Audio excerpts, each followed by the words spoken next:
Hello everyone and welcome to the latest in review. I am by myself this time talking about Aladdin, not the 1992 Disney animated version, but the new 2019 live action Guy Ritchie version. Disney keep churning out these live action ones. Kind of makes sense for Aladdin, although perhaps being the hardest one with Robin Williams no longer being with us.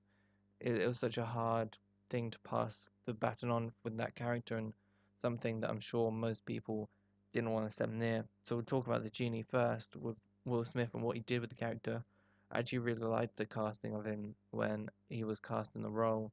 I think it made sense. I felt like he could do something different with the character. I didn't want to see someone copy Robin Williams.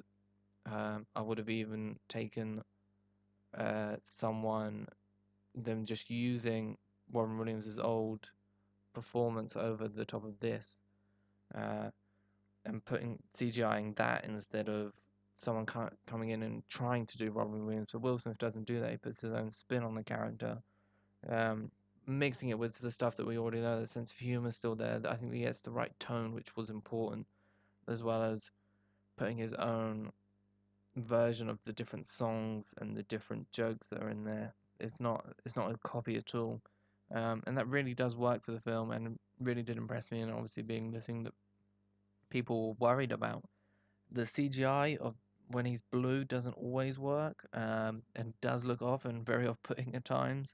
As well, they try and add some new narrative to the character, like they did with Beauty and the Beast and Cinderella. Just add a little bit more.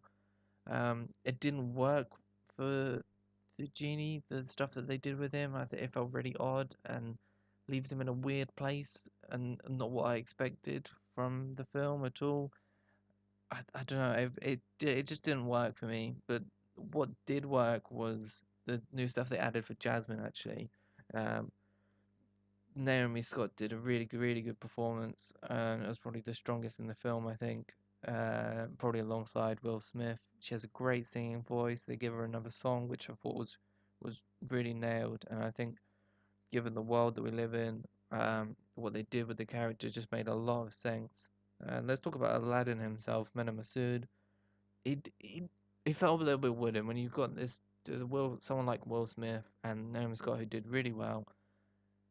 It just felt wooden, and it must have been difficult when you've got opposite a carpet, monkey, a floating Will Smith. It was always going to be difficult, so it's not necessarily his fault. As far as everything else goes, Jafar, the main villain, of course. I thought Yaga was great. I'll touch on that. Uh, but Jafar, they kind of do a different sort of thing. I heard Mena Massoud talk about it being more of a Guy Ritchie sort of character version of Jafar instead of a direct adaptation of what we got in the Disney live action version. And I see what they're going for. I don't know if the actor was the right person to do that, or if it was just too different and it felt too different for me. But I don't think that goes down to I don't know. I can see what they're going for. It just didn't quite pull off. Um, uh, just to kind of just wrap it up, I thought the songs were great. I thought the new ones were great. Uh, I I don't think they necessarily work as well as they did in the original, but a lot of those were like written for Robin Williams, so it kind of makes sense in that sort of way. And they do try and do their own thing. Overall, I'd give it a 3.5 out of 5. I think it works well. It's definitely not a bad film. I recommend going and watching it, and it'll be interesting to see how this compares later down the line to Lion King, which is obviously coming out this year as well.